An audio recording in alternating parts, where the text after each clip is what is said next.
everybody, thanks for joining me. And today I think I want to talk to you guys about food addiction, because it was a huge problem in my life when I first started this journey.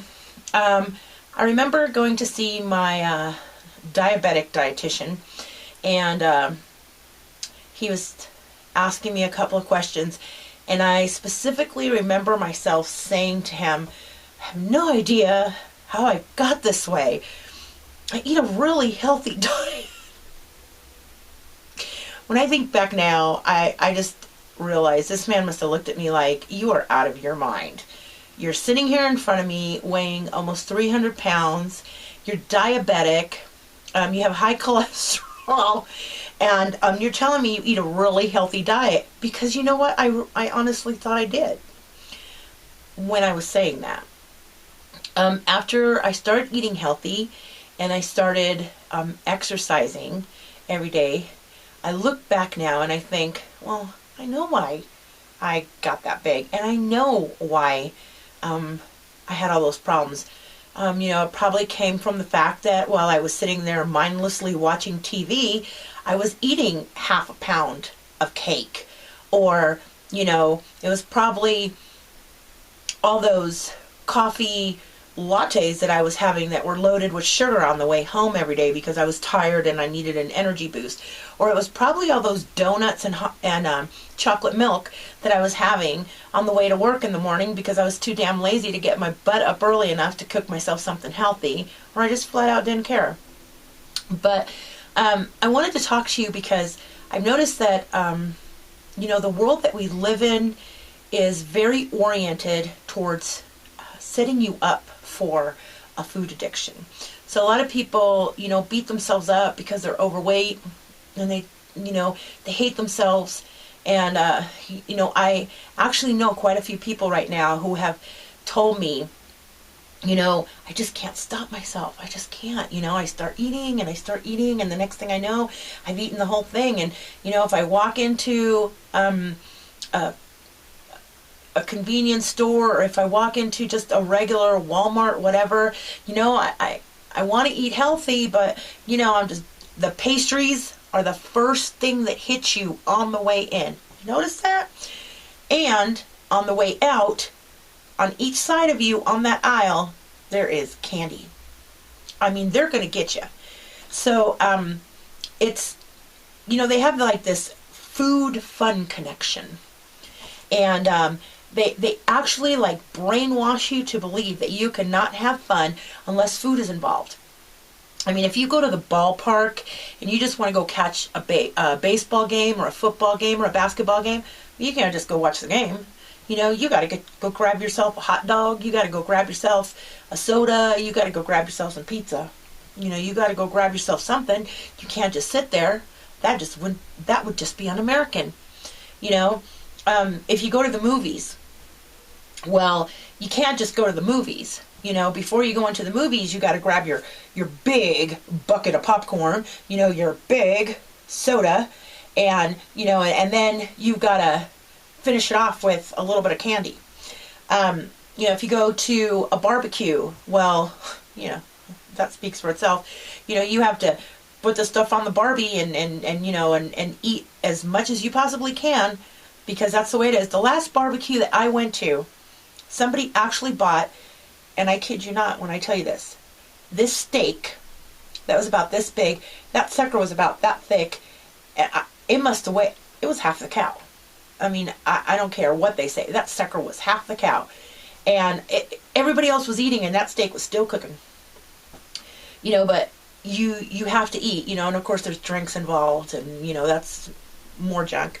Then you have birthdays. You can't have a birthday without, cake and ice cream and all that other good stuff. Then, of course, there's all your multiple holidays. You have Christmas, of course, where everybody gains umpteen 100 pounds because, they're eating this and they're eating that. And, everywhere you go, somebody has candies or cookies or whatever. Then you have Valentine's Day, which, of course, isn't Valentine's Day unless, you have your chocolates and, your even the strawberries, which are supposed to be good for you, they have to smother them in chocolate. You know, then, I mean, you have Thanksgiving, which, you know, is the glutton holiday. It's like everybody who loves food, that is like the holiday right there. I was an addict for 12 years. And I'm not talking about food addiction, even though I was a food addict. But I was also a drug addict. And I was a very severe drug addict for 12 years.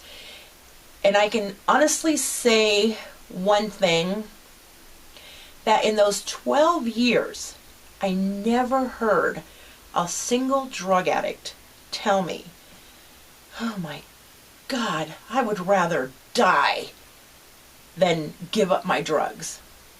I heard plenty of them say that the drugs would end up killing them. You know, these drugs are going to kill me if I continue doing them. Not once did I ever hear any of them say to me, I would rather die than give up my drugs.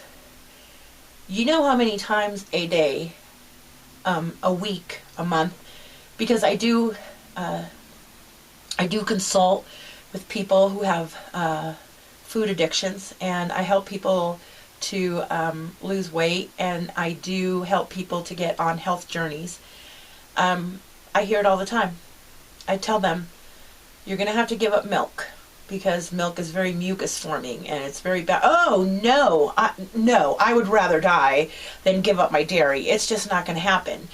Or, you know, I tell them, I'm sorry, you know, you're going to have to give up the meat for a while because, you know, in order for you to get rid of that cancer, you have to give up. No, I'm not going to give up my meat. I'd rather die than give up my meat.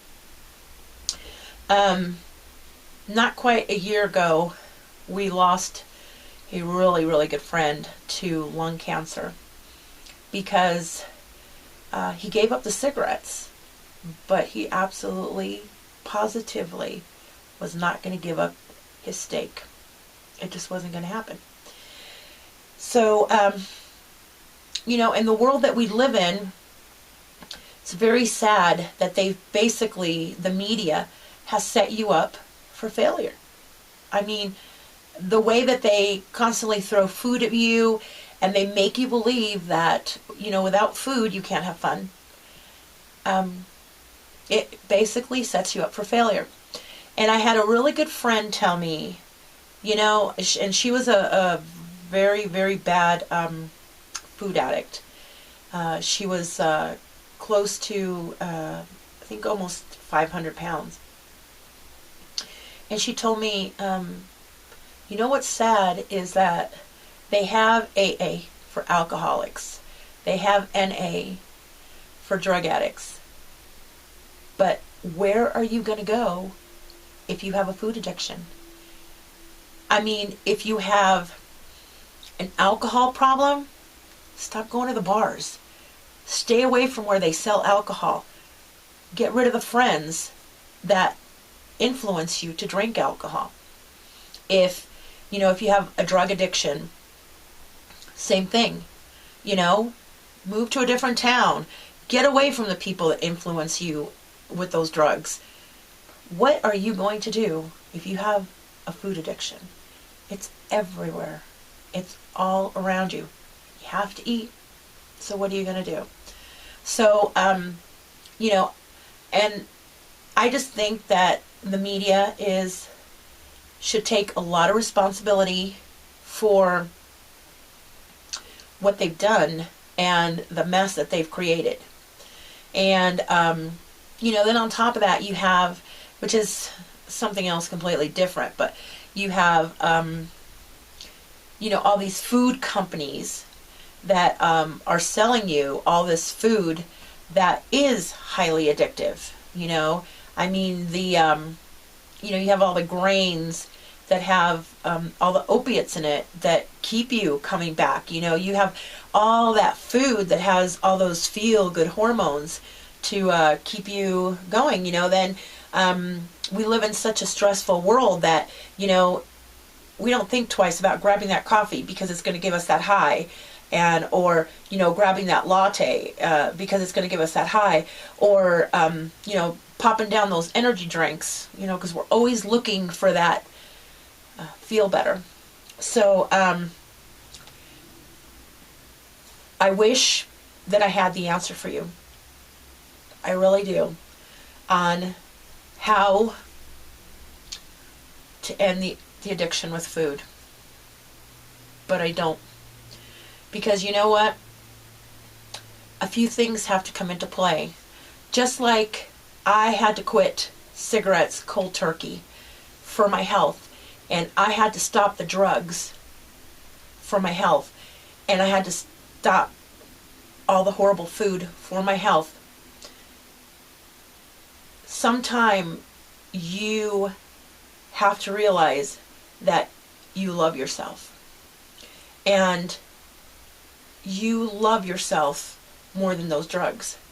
You love yourself more than that food. You love yourself more than the alcohol. You love yourself more than the cigarettes.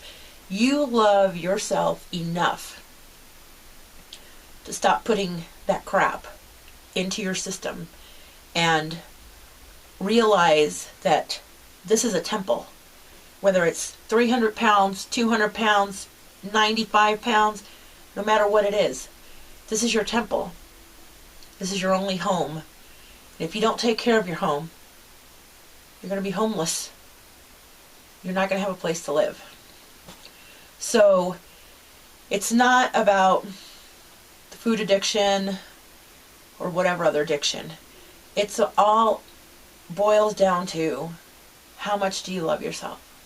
How much do you care about yourself to stop doing what you're doing?